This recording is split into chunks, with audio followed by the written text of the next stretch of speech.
welcome into Cover One, the podcast. Nate Geary here, Erik Turner here as well. So we have, officially we're 2.5, 3 weeks away, less than that, 2 weeks away from draft day. And obviously we want to get into what we do best, which is break down some quarterback play. And one guy that continues to kind of be brought up with the Bills right now is Nate Peterman from Pittsburgh. So we wanted to take some time out, maybe show you guys some film on, why this guy's a potential target, probably a 3rd to 4th round guy at this point. So we wanted to break down some film, as we said. I'll also have a piece coming out on cover1.net tomorrow with a scouting report and a little bit of what Peterman has done up to this point. But yeah, Erik, Peterman's an interesting guy and someone we've past 2 days have been kind of chatting about. And obviously both of us I've watched most of his games. I specifically watched like a couple of times the Penn State game, the Miami game, the Clemson game. And the Clemson game to me stuck out as one of his better performances, especially against that defense, which was definitely one of the best defenses in the country. Definitely. And, I watched all of his games from last year. I didn't watch any from 2015, but, I came away impressed. You dropped his name to me and had some really good things to say about him. And so, I pulled up the film, started breaking down, doing a deep dive on him. And I was pretty impressed, especially within the offense that he played in, because, although it was gimmicky with a lot of jet sweeps and a lot of screens, he was asked to still do a lot of things that NFL quarterbacks need to be able to do, throw with anticipation, something we're going to cover, pocket presence, being able to manipulate the pocket, being able to extend plays, throw on the run. So he had a little bit of everything in that offense under Matt Canada. So it was good to, see on film. And I did, start to have a little man crush on him, like you had mentioned on Twitter yesterday. It's all right. I mean, he's a good guy to kind of look at and dive into, because there's a lot of nuance to his game. It's more of it's almost like he plays the position how, quote unquote, everybody wants the position to be played. Right. He's got a nice frame. He is mobile. He can move around. There was certainly a number of times where he got away from pressure inside the pocket. But he's also the kind of guy that won't take off too early. He'll hang in, try to make a throw. If there's nothing there, he finds a nice running lane and can get upfield. So I like kind of like his whole spectrum game.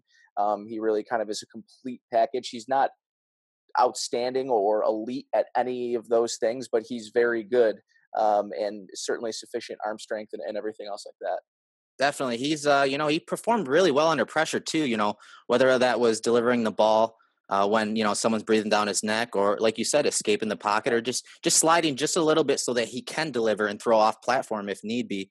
I mean, he was 7th in the country while he was under pressure in accuracy percentage with 66%. So, I mean, that was better than like Watson, Mahomes, and Kaiir. So that's one thing. I mean, when you get to NFL, you got to be able to throw under pressure, whether it's in your face or accounting for a blitz coming off the edge. And he did all of that. And I was pretty impressed. And he measures up. He's that 2nd-tier quarterback probably behind the top 4.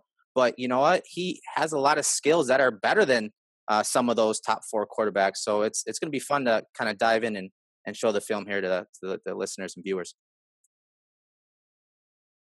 Yeah, no, for sure. And before we hop into it, I wanted to kind of pass along, because I talked to Sal Capaccio at WGR yesterday about it, and was talking to him a little bit about Peterman.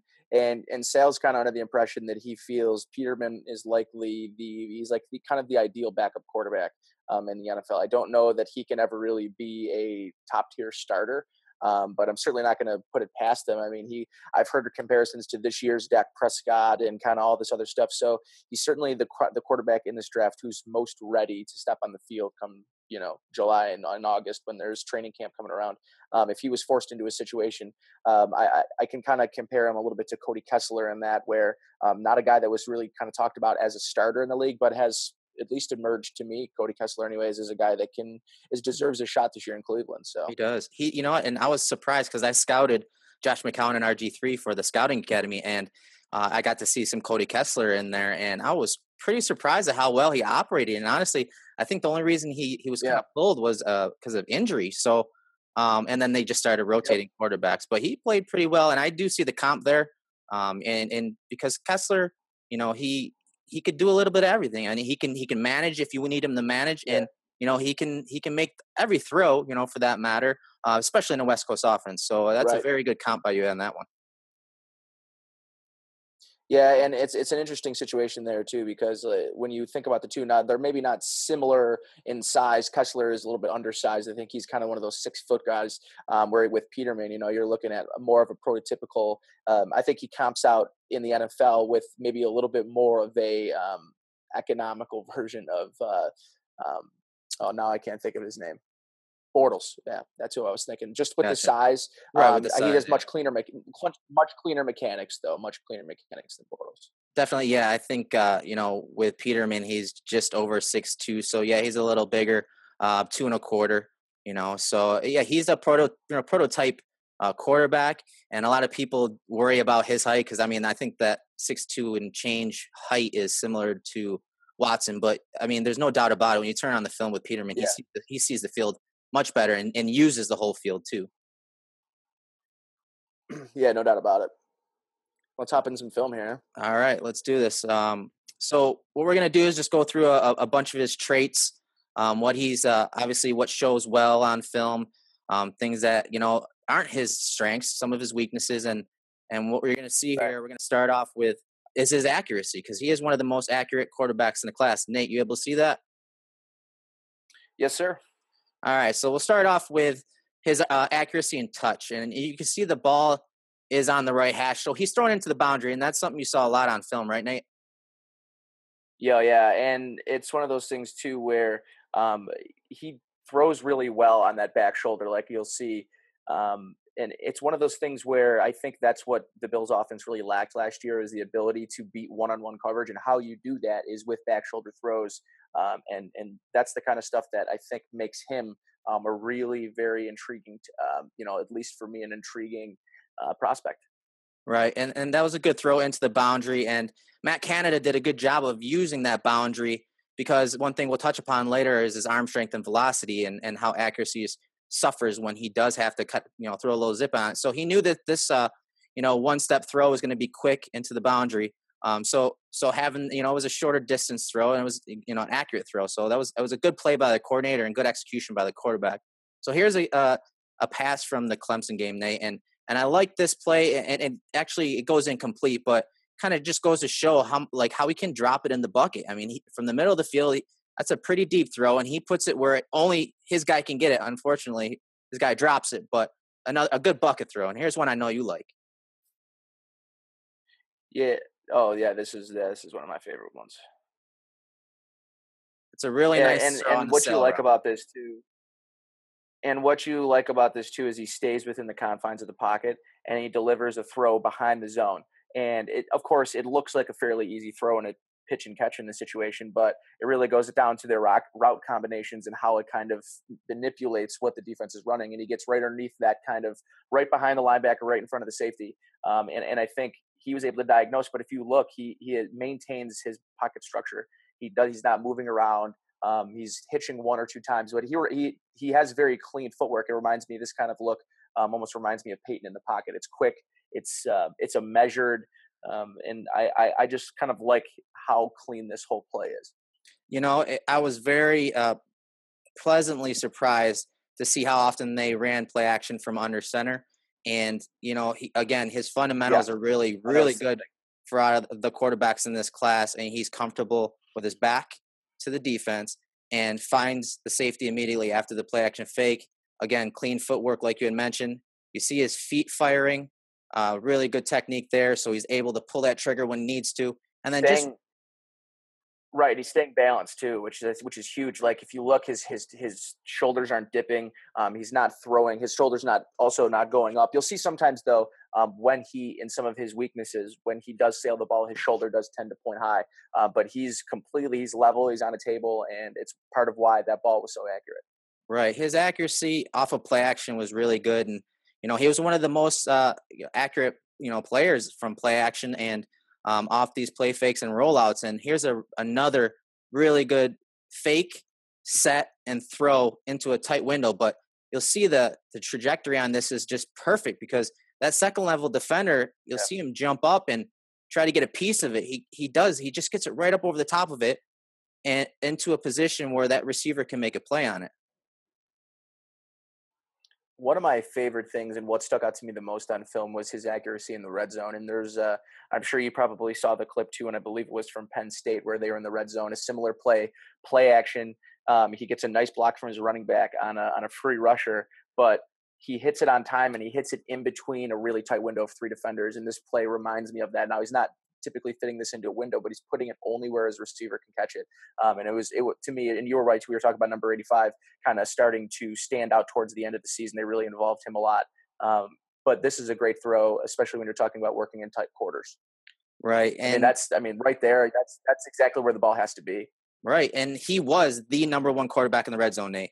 So he, getting down the field is a great thing, but you got to be able to convert, in these situations. Got to be able to finish. Yep. And look late in the game. It's 2.5 minutes left. They're down 10, and it's 2nd and goal. And he just puts it where only his guy's going to get it. Like you said, nice high point by the receiver and good play overall. And I really like him, with his back to the defense. That's pretty amazing for a young quarterback. Right. Yeah, no doubt about it. I mean, you're talking about a guy who's when you kind of look back to a little bit when Peterman played in the SEC at Tennessee, I mean, this kid has had SEC, and then I think, as you mentioned, Coach Canada over at Pittsburgh, who's now at LSU playing in the SEC, coaching for the Tigers on their offense. He's had a lot of good coaching. He's he's probably the most seasoned player coming into this draft, just having good Division I coaching for 4 straight years. Right. And on this, here's another clip from the Clemson game, just a play action pass. And you're going to see him do a throwback to the tight end Ornsdorf here, number 83, coming across the middle. But it's just, again, smooth footwork and, off the play action from under center, smooth footwork, gets his eyes, to the field to hold the safety deep and nice clean footwork, sets and throws it, to his tight end. Yeah, and again, balance. And it's kind of the theme you're going to see with all of his successful plays is he's just his shoulders, his platform, everything about the release on this play. And you'll see too, it's out quickly. And that right there, you look at the form. I mean, it's pretty stuff. Yeah, this was a good throw, and you can't see it at the end. And I think this was kind of highlighted in the Gruden camp clips, but he takes a big hit here. He knows it's coming too, and he stands in there and just delivers it. It was a really nice play and catch by that tight end too. I think he's going to be a playmaker at the next level eventually too. Here's a play from the Miami game where he just threads it in here. It's trips, to the top of the screen, and his eyes are really good, Nate. I was surprised to see that too. And it's man coverage. The motion shows man coverage. And so what does he do? It's single high. So he looks to the trip side to hold that deep safety, right, and then just threads it in there. I mean, that's a really good throw down the numbers. And I mean, it's covered. And when you look about that, he threw it in the only place he could. He threw it in between 3 defenders. That's an impressive throw. It was a strike. And, for what he gets, I guess the knock on him is that he just doesn't have the most it's not an elite arm talent. But when you show plays like this, Erik, I mean, it's pretty clear to me that it's certainly good enough to be an NFL arm. And if he can make plays like that at the next level, that's advanced quarterbacking. When you're talking about beating that sort of defense around 3 players. And I mean, that's no bum. That's an ACC defense. That's Miami. That's, they're playing NFL players. So that was impressive. Right. And, his strength and why I think he's a great fit for the Bills is his ability to throw on the run. As I mentioned earlier, he threw on the run, the 3rd most in all of college football last year. And so, that translates really well to Rick Dennison's offense. And you'll see it on this play because not only is he able to throw, put some zip on it, but the location, right? The location of the ball on this throw. Right. And you like to see, too, him kind of come down on that hill. He's finishing upfield, and that's mechanics 101 when you're talking about, especially rolling out to your strong hand side, rolling out to his right. Everything's finishing upfield, and he's coming downhill right here when he makes the throw. But you like to see the ball placement towards the sidelines, keep your receiver away from harm's way. That was, again, it's another great example of kind of how he can manipulate the defense and move the pocket and be successful doing it. Right, and here's another play of him throwing on the run to his strong hand. And one thing I know you've noticed is his ability when you're rolling out. You want to obviously keep two hands on the ball, but you want to be pumping those arms so that's propelling you in the direction you need to go. And then, like you mentioned on the last play, what does he do towards the end before he throws? He gets downhill and throws a nice strike for the touchdown. Yeah, and what you want to see on this play in him when he finishes, you want his shoulder pads to be upfield. You don't want to be drifting towards the sideline, and he's not. He's drifting forward. So again, great mechanics rolling out to his right. He seems very comfortable doing that, and he throws, as you can see here, he throws an accurate ball when he is on the move, which I think is important. Right, and here's just another strike rolling to his right. They're up by a touchdown, 2nd and 7. Good play call, throwing a little jet sweep, eye candy. And he's just rolling to his right. And again, I just want to focus on the throw to the running back. It's something they did a lot. They threw to the running back on jet sweeps, screens and whatnot. But that location is, to the outside shoulder so that he can immediately turn upfield and run. Right. Yeah. And I mean, the idea is obviously getting the ball into the hands of your best players, but it does matter when you're a quarterback putting it in the right place so that athlete can get the ball and move instead of having to come back to it, or it slows them down. And so that's the kind of stuff you like to see at the next level is, can he lead his receivers to the sidelines? Can he lead them? And that goes in a lot about his anticipation, I think, too. And that he throws so well with anticipation that he throws guys open at times. And you saw it on a couple plays before when he was, triple covered there, the same thing. So you like to see this kind of stuff, and it's been a consistent thing with kind of when you watch film too. Definitely. And here's one of the last plays of him throwing on the run. Another play action pass, 3rd and 3. I mean, you have the defense in your pocket. This is a pass or a run down, especially, this early in the first half. And this in the box. Yeah. And I mean, look at it, double tights, twin set to the field. This is a play that translates really well into Dennison's offense, and why you can tell why the Bills, have visited and studied this guy so much. It's just a play action pass. And what you're going to see is this, you're going to see this tight end right here just leak out of the backfield and get into the second level. And just another rollout to the field, another run pass option, right, Nate? Yeah, and you look here too, and it's one of those plays where he gets great blocking on the outside, so he has the edge set, but you just look at a great throw. And I remember this play too, and it's basically you've got a corner concept here, or is it a drag? Can't tell where he throws it. Yeah, I think it's just a post, right? It's from the tight end. He's running the over route. Okay, that's what I thought. Okay. Yeah, and I mean, it's kind of a perfect call again. Yeah, it's kind of a perfect call against this defense too. But you're right. I mean, again, finishing uphill, and it's one of those things, man, where it just seems like every play you're watching him, he's doing the same thing. So it's been coached. His technique has been coached, and you like to see that because it's something that at the next level you can't have inconsistencies there.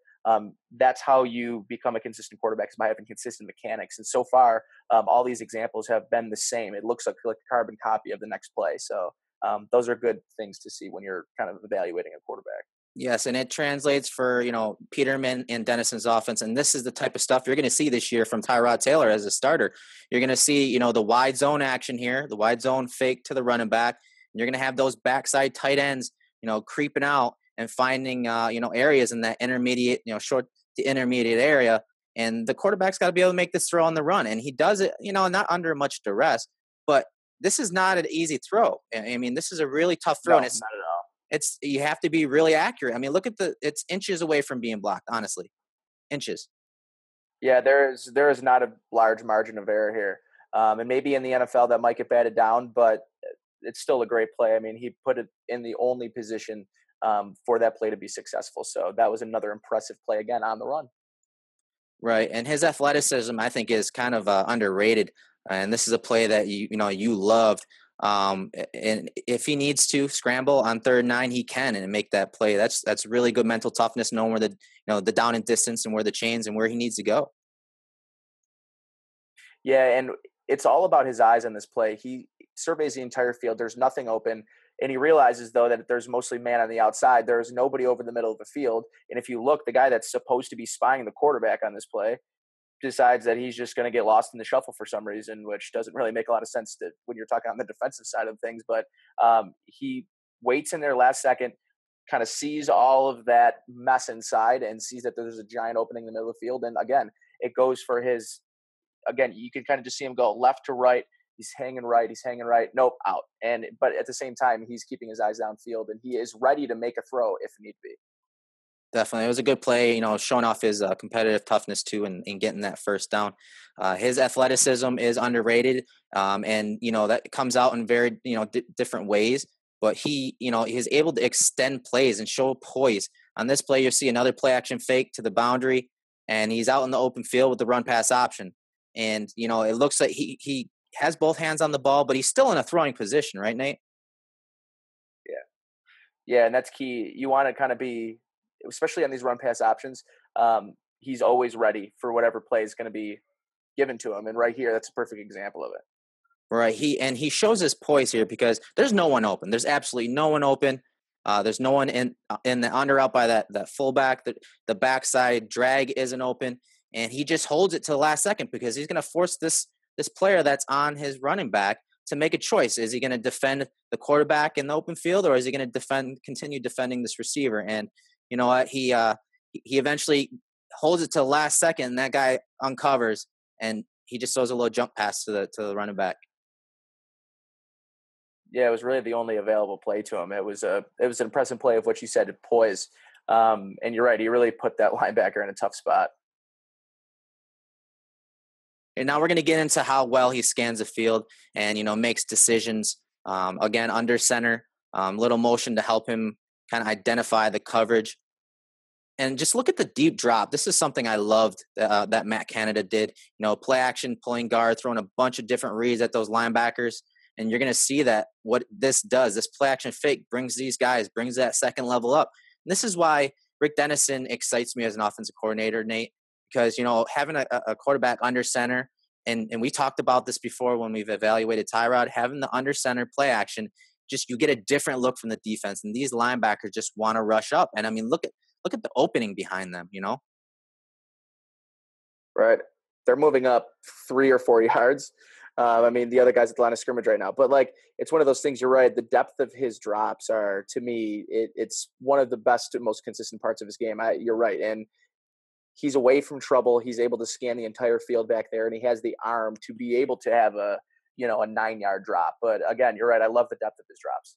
Yes, and once he hits the top of his drop, he's trying to target his tight end here. They're running a little mesh concept, and he's trying to get it to this guy here, and you can't see it because we don't have all 22, but that guy ends up not being open. And you can see his eyes directly on that tight end. So what does he do?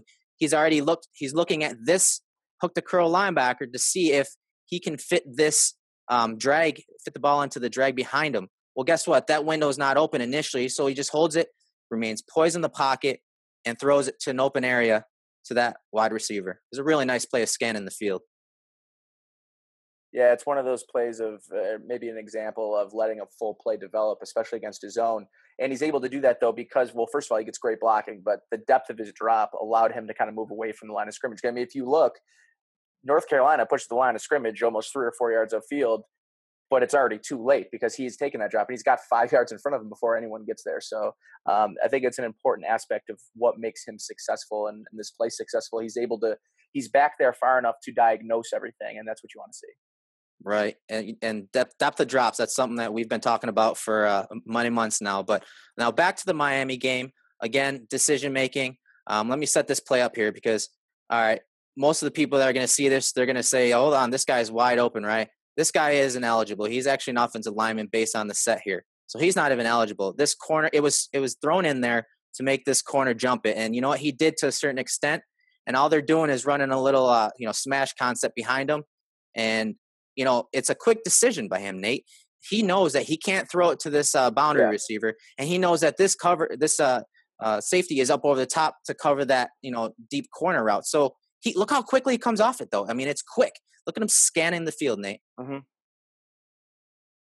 And what's impressive, too, is, he's got 3 offensive linemen back there. That's a difficult situation for him to be in when there's only 3 offensive linemen in front of you blocking. So you're right.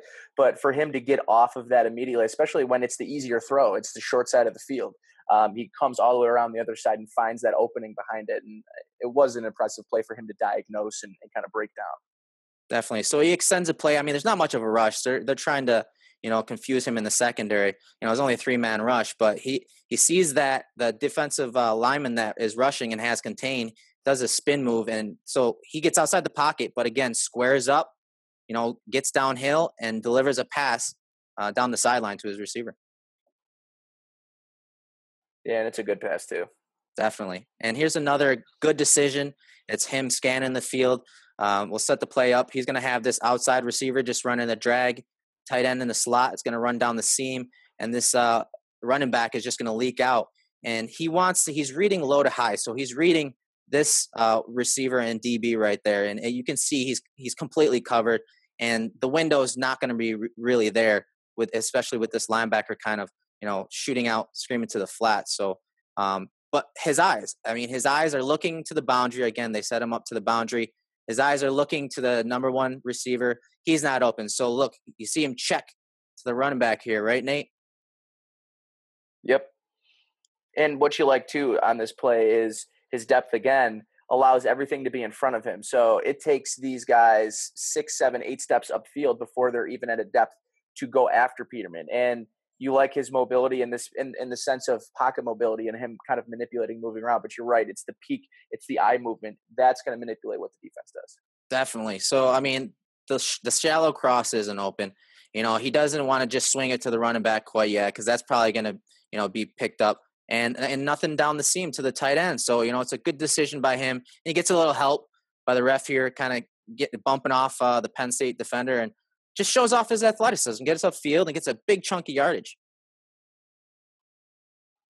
Yeah, it's a good way it's a good example anyways, too, of his athleticism, but him just being patient in the pocket and taking what the defense gives him, not forcing anything. Right. And he, his athleticism, his footwork is smooth, but he also keeps his eyes down the field. Now, this isn't a completion or anything, but it was just a play that I thought was, it translates really well because, again, he gets the drop, but he immediately gets pressure in his face because the running back can't pick up that edge pressure. But watch him slide. He's got both hands on the ball. He's just going to slide up in the pocket, dip that shoulder so that defender can't swipe at the ball, and then get into the open field to make a throw. Again, it's not complete, but I thought was a really good play because his eyes never came down, right, Nate? Yeah, no, they didn't. And it was a really good example. You're right. All of the kind of drills you do in the off season, that's exactly what those are meant for, is those bag drills where you're trying to get at the quarterback, but you're right about reestablishing where he's going to throw from. And I think it was important in this play too, as you're right, because he just didn't get a great block on the play. But at no time did his eyes come from down the field. And that's what you want to see. Right, and you can understand, I mean, the passing concept, it's hard to see because we don't have the all-22, so we don't know if there was really anyone open. You could see the guy, number 10, coming up to the top of the screen, but it looked like they're, trying to stretch the field, being down so much with only 1:40 left. So he knows the down and distance. He knows that he's behind by a bunch, so he has to look down the field. And a lot of people, I won't ding him on a play like this because he's trying to push the field. He's trying to read high to low. So I thought that was a good play in the pocket, though. Yeah, I agree. And his mechanics, you mentioned it earlier, his mechanics, little things as a quarterback. He's an intelligent guy. I think he got his master's in business admin. He was asked to do a lot in this multiple offense under Matt Canada. And it's just little things I noticed on him. As soon as he takes a snap, Nate, he's looking to the field. He's looking there. He's selling the screen. But not only does he do that, he throws a nice little shoulder pump right there to kind of get all the defenders flowing that way, right? Yeah, it's subtle, but again, to me, when I look at him, I think nuance, and it's just stuff that necessarily isn't something that you're coaching a guy, but just knows what to do to maybe get a guy to move their hip or move their foot one way, because when you do that, again, on a screen pass like this, it sets it up for success. Right, and it's a thing that I saw, when it comes to screens, these little nuances, these little movements against zone defenses are huge because you're trying to move people off of their landmarks, off of their spots, off of their threats. And so these little pump fakes, that eye discipline to look to the field is moving people and at the very least holding people so that they're reacting or slow to react to the play. So this was a little thing that I just on film I geeked out about because it's something that the next quarterback coach doesn't have to teach. He has it. Yeah, you're right. And that's what you want when you're evaluating a quarterback and you plan on bringing them into your organization. Is you want that guy to have as much coaching as possible. You don't want to be teaching fundamentals in an NFL training camp. You want to be focusing on installing your system, and kind of installing where they need to be, because the pro offense is much different than the college offense that you're running, no matter how pro style it is. Right. Most of their time needs to be in the playbook, and you can't be teaching guys, and that was the problem with Cardale Jones last year. Is that they were teaching him footwork, they were teaching him fundamentals, and you can't put a guy into a game situation who you're still trying to work on fundamentals with. Right. And here's a play, and I know you like his anticipation. You mentioned it earlier. And here's an anticipation throw that he's targeting this hook the curl linebacker, and you're going to see this slot receiver kind of just sneak in behind him, but in front of the safety. It's a really nice throw and anticipation shown by Peterman here. Yeah. I mean, those are the kind of throws too over the middle. Those routes that are coming into the middle of the field. Those are the ones that you have to throw with anticipation, because if you're not leading a guy open, you're going to throw an interception. Right. And you look as he's dropping, he's still he's really good with his eye discipline. He's looking, these safeties right at them. He's trying to hold, this safety here so that he can fit it in the bender right in between, like I said, behind the linebackers, behind this DB, and in front of the safeties. And you'll see he hits the top of his drop. Boom. Now he's locking on. He's finding this defender right here. And that receiver's making that, bend behind that defender, and the ball is already in delivery. So it's a really good play by him. And location, right? I mean, good location. Great location. And as I said, too, it's like right in that zone scheme, that ball needs to be released on time. It needs to be released on your hitch step. So this is a great example of a timing route, and you can see it here is right off. Again, it kind of goes back to the consistency with his pocket presence, his pocket awareness. All of the mechanics inside a pocket are pristine. They're coached well. So this is just another example of why he's successful. Right. Here's another play. It's going to be a throw to the field. Very kind of similar defense. You're going to see a little cover two. They're in empty set shotgun, and it's from the right hash. And this play is so quick. It's a one-step throw, but again, the location, the accuracy, and he actually has a nice amount of zip on this, because we have this one defender kind of guarding these two players, and as soon as he gets the ball, he's looking to the field, and this defender starts floating to the hash. So Peterman just steps and delivers, but it's a tight spiral. And you know what? It's placed perfectly, more towards the sideline, because Nate, what happens if, this ball is tight and inside to the, upfield shoulder here? What's going to happen? This defender is going to jump it, right? That defender is going to jump it. And if you overthrow that, you're risking getting the interception from behind too. So it's one of those plays that has to be a perfect ball. Right. And great anticipation, great location, nice tight throw. I was really impressed with this play shown against North Carolina. So here's another play for the Miami game. 2nd and 6. This is probably my favorite play. This is your favorite play here? Yeah, I think so. I could tell right from the motion. I remember this play. It's an example of great coaching, because the ball is out right on time, right when the tight end crosses that linebacker's face. You can see that the ball is ready to come out right then. He's on his third step, ball's out. And I love the timing. That's how it needs to be thrown. That's how it has to be consistent. And that's difficult to do as a quarterback, having the confidence to do what he just did. Yes. Again, good play call by Canada. You have the jet action here, the jet fake. So you're trying to displace these linebackers horizontally. Then you also throw in a read of, a gap scheme. So it's going to bring this defensive end down right into the guard that's pulling in. And that's important, because that minimizes a pass rush, because this defensive end, and they're trying to spill this play. If this is a run, he's trying to spill this play, right, with a gap scheme. So good play call, minimizes the pass rush, remains, top of the drop, gets rid of the ball. And it is a little high, and the tight end does take a hit from Rayshon Jenkins, but the tight end held the ball through the catch. So it was a good play design and execution by him. Yeah, it was a nice tight ball too. And it's just one of those things where timing anticipation, accuracy, and velocity kind of all come together, and that's why it was my favorite play. We talked about a lot of his strengths, and there's a lot to like about him. And yeah, he may project as a backup quarterback with a chance of maybe one day start. But part of the reason he's kind of been labeled that backup to start in a mid-round draft pick is because of his accuracy. Some of the accuracy issues he has, especially when he needs to throw, with a little more velocity and with some zip on it, right, Nate? Yeah, when he tries to throw it, like really get, fit a ball in there, he tends to throw it higher behind. And it's just a tendency, and it's a mechanic issue too. And you see on this play, he's not going upfield.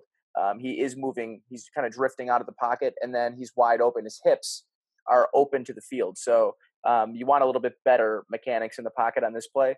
You don't see this a lot from him, though, but it's just a matter of when he's throwing the ball late and realize he has to put more velocity on it. That's when it starts to sail on him a little bit. Yes, and again, note, end of the game here.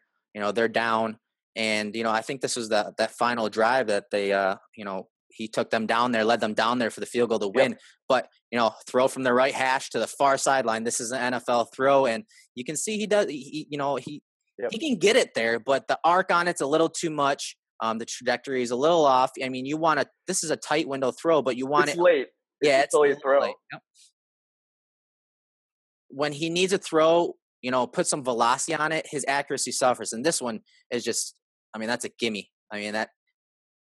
He's off the left hash, thrown to the right numbers, and he's trying to, muscle it in there. And you can see that he just loses accuracy when he tries to put some zip on it. Yeah, and those are the kind of plays you need him to make. That's a 9-yard, 10-yard out, and it's late again. And that's part of the thing is, so when it's late, that ball should have been out right there. That ball should have been out before he made that break, because if it is, then he's likely throwing that ball on time and accurately. But he holds it too long and tries to overthrow it because he's compensating for missing out on the timing. Again, left hash, far numbers, 3rd and 4, beginning of the fourth quarter. They are, they're up. So maybe he's guiding it in there, kind of aiming too much because he does have a cushion. He does have a lead. But this is an easy throw. He should be able to make this, honestly, from a hash to a number. It's just a bad throw. It's not even close. Right. Okay, so another clip from the Miami game, 3rd and 10. And, we talked about him in the pocket, his, play under pressure and whatnot. Here's a 3rd and 10 play in the first quarter.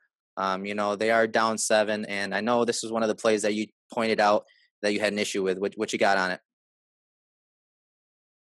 Well, as you watch it kind of come to a completion there, the ball, first of all, sails out of bounds, but it's just a matter of, when we were talking about his depth earlier, obviously he doesn't get any help from his running back. He read the play wrong, but he does a nice job avoiding. But it's not. I'm not saying it's an easy throw because the guy's covered, but it's just a little bit. I want a little bit better awareness when I'm working with a guy like that, and it's just not a great play. And when you look at it too, he's not open.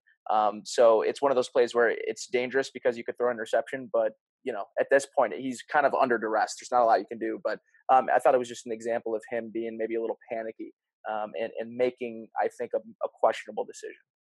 Right. Yeah, I could see that. And the running back, you said misses the block here. But again, a few things I like to point out from this incompletion was his his eyes are still downfield when this rusher is coming. Yep. His eyes are still downfield. He does climb the pocket, 2 hands on the ball. He pulls his front shoulder, or his back shoulder up so that defender can't swipe at the ball, and then he does put himself in a position to make the throw, albeit out of bounds. But it doesn't look like he had much there. It honestly also looks like they had a spy as well. Yeah, hit or miss. That was probably in the end not a bad play. Probably not something I would ding him too much on. But you're right. At times, one of his weaknesses is he does kind of panic and maybe bail too soon. But and there's a play that I'm specifically thinking of from this game that the defender gets engaged with him, starts to try to pull him down, and it was because he kind of moved right into the pocket, right into him. It was a similar play to this one, but it's just one of those things. You're right. I'm not gonna harp on him or ding him for that. I think that it's one of those plays where there wasn't a lot there, and like you said, that spy really kind of made it difficult for him to make any plays with his legs either. So he's kind of in a no-win situation. Definitely.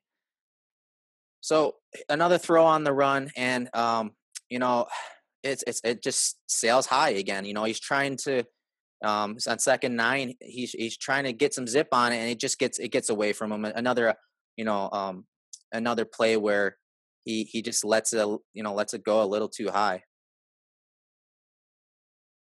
Yeah, and I don't want to say it's a theme, but it shows up a few times on film. But again, he's not coming downhill as much as he was in some of those other completed plays. Um, so that could be part of the problem. But I think it's just one of those cases of he tried to zing the ball in, and that's what happens when he tries to overthrow. Right. All right. So here's another one, and he completes it, and honestly, this receiver gets the first down on the wide receiver screen. Again, he takes a snap, uses his eyes, uses his shoulder fake, and he's setting up the screen to the field. But on 2nd and 2, you see the ball. If it's still high, that receiver has to adjust to it, which is not good when you're trying to throw these wide receiver screens. Yeah, you really want those to be on target. And for whatever, I think a criticism of a lot of the guys in the draft, like Davis Webb and some of these guys that only throw balls at the line of scrimmage. And, how can you evaluate a guy because he only throws the ball within 5 yards of the line of scrimmage? But you know what they do? They throw that ball the same way every time. And it's accurately thrown at 5 yards within the line of scrimmage. And that's important ball placement in these short passes because you need, like we were talking about in one of the first plays, getting to his running back, allowing the receiver to make a play on this, especially because you're throwing it at the line of scrimmage on 3rd and 2. Especially in what the Second and 2. Bills, the Bills are going to be running this year in this West Coast offense. The balls have to be accurate to give your receivers, your playmakers, an opportunity to make plays with the ball afterwards. And this was something, again, here he is trying to zip it into his receiver here, and it's completed, but it's high, and the receiver has to extend away from his frame, which with the DB kind of stumbling and being out of phase, this could have been a bigger play than what ended up happening. Yeah, and it's not necessarily a ding on him, but you'd like to see this ball thrown because he has the separation. I think if you give this to him and he doesn't have to go up and go get it and gets this in stride, it could be 6. Yeah. Yeah, again a good completion. Not something I'm too mad about, but at the NFL level, Yeah. this is gonna be magnified. These kind of plays are gonna be the difference makers in the game. So that's actually the last Yep. play we I have for agree with him. that. One, some of the things I don't like about him, obviously some of the things we point out, but I do think there is still an opportunity for him to, kind of build his strength, and whether it be, from the legs, hips down or whatnot. But I do think his play strength is not where it needs to be quite yet, and I think that kind of goes into why he's projected as a backup right now. What other things on film stood out to you, Nate? Anything else that we didn't cover? I think we covered a good portion of it. The only other thing I'd say about him, what I maybe like most about him is kind of he kind of just looks like a professional. He works the field like a prototypical guy. So that's kind of what I like. I think he really, as you said, comps well to a really good, solid backup quarterback, potentially a starter in the right situation. And I think, to be honest, maybe the best situation he could go to is in Buffalo, where I think the offense fits. But there's not a lot of pressure on him, and I think that's good for these young guys. Is they need to go in situations where there's not pressure coming down on you from an organization to be the guy. That's not what he's going to be expected to do when he gets here. So anything you get from Peterman or any quarterback you bring in, I think is just gravy at this point. Right. And as far as QBs go, from top to bottom, I do think he probably fits the best because he can play within the structure of a play. He can play outside of the structure of a play. He can make plays with his legs. Right. He's really good throwing on the run and the run pass option, which obviously is going to be our bread and butter next year. But you saw Right. a lot of things on film that you can that translate to this offense. And so I'm not surprised that they visited with him and have been studying him and had scouts there a couple times. He's a guy that it just fits, and he's not ready yet. No, by no means is he ready. But he put up a decent amount of production in an offense that has a lot of plays that could translate and a lot of traits that stood out. And he played in a few big games last year. It's not something that Pitt does quite often, but he did shock that Clemson defense this year, right? Yeah, he sure did. And that you're talking about a Clemson defense that probably was the best in the country. Yeah, statistically, but talent wise too. So the fact that they were able, and what you like to, what I like the most from that game from him is that was the big stage, the number one team in the nation, undefeated, and you bring your team down the field, and that's to me that was the most impressive thing is what you want to see in a quarterback is stuff that can't be coached. That's the kind of thing that just can't be coached. Definitely. So let the viewers and listeners know what you got coming this week. Are you dropping Monday, Wednesday, Friday, some of your quarterback articles, or what's your plan? Yeah, as we move closer to the draft time, content's going to be kind of reared up a little bit. Peterman will be out tomorrow, so you can check that out at cover1.net. I'll be tweeted out and put it on Facebook and all that kind of good stuff. So it'll be around for people to check out. And then the rest of my list starts to get, interesting as I move forward. It's kind of a fluid situation for me right now. I've done a lot of kind of reslotting, but I'm, it's kind of that middle of the group guys that are giving me the hard time right now. Is I don't know, the difference to me. There's not a huge difference between 4 and 7. So trying to kind of slot them in the right way is really what I'm working on right now. Yeah, it seems like the draft overall is kind of like that too, right? I mean, the grading between, Yeah. the first and second tier is so fine that, it's kind of like, oh, what kind of guy do you want? What kind of guy do you need in your scheme? That is really the telling difference. Yep. Grades It's a aren't really, crapshoot, right? It's yeah, still a crapshoot, obviously. definitely. So that's good. We'll have that coming this week at cover1.net. I'll be dropping Zay Jones video. I know that's probably my number one man crush Nice. this draft. I'm going to be I have a bunch of scouting reports. I got Rasul Douglas in the chamber. I got a couple other corners and safeties that I'll be dropping here in the next couple of weeks, and once I get back on vacation. So thanks for joining us today.